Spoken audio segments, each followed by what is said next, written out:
La différence entre les joueurs ou joueuses amateurs et amatrices des professionnels, c'est que les pros savent l'importance de la préparation mentale. Et donc dans cette vidéo, je vais te donner quelques tips de routine mentale pour que tu puisses performer à haut niveau.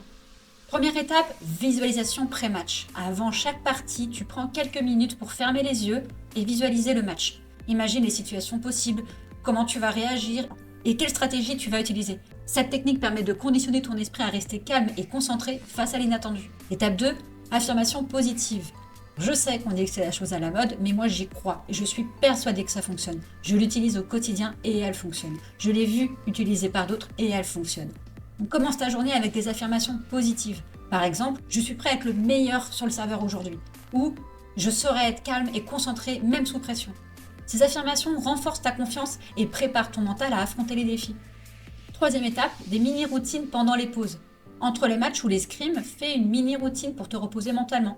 Écoute une playlist, fais quelques étirements ou prends un moment pour respirer profondément.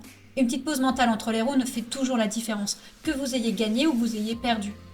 Car même en gagnant, en enchaînant les wins, c'est là qu'on peut choke. Combien de fois on a vu des équipes ou des joueurs ou des joueuses perdre ses moyens alors qu'ils étaient en 10-3 et se retrouver à perdre finalement la game.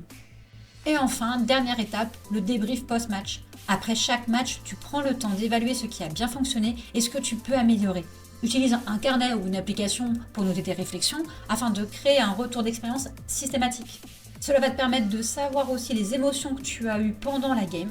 Et derrière, avec tes coachs, tes entraîneurs, ta préparatrice mentale, tu vas pouvoir revenir dessus et vous aurez du matériel concret en fait sur lequel tu vas pouvoir t'appuyer pour performer, pour ne plus refaire ces mêmes erreurs ou justement si vous avez gagné, pour comprendre ce qui s'est passé, pourquoi cette fois vous avez gagné par exemple. Et ça permet de d'autant mieux se connaître et de connaître son équipe et c'est grâce à ces connaissances que tu vas pouvoir évoluer et devenir le meilleur joueur ou la meilleure joueuse. Alors si le sujet vous intéresse et que vous voulez aller plus loin, contactez-moi.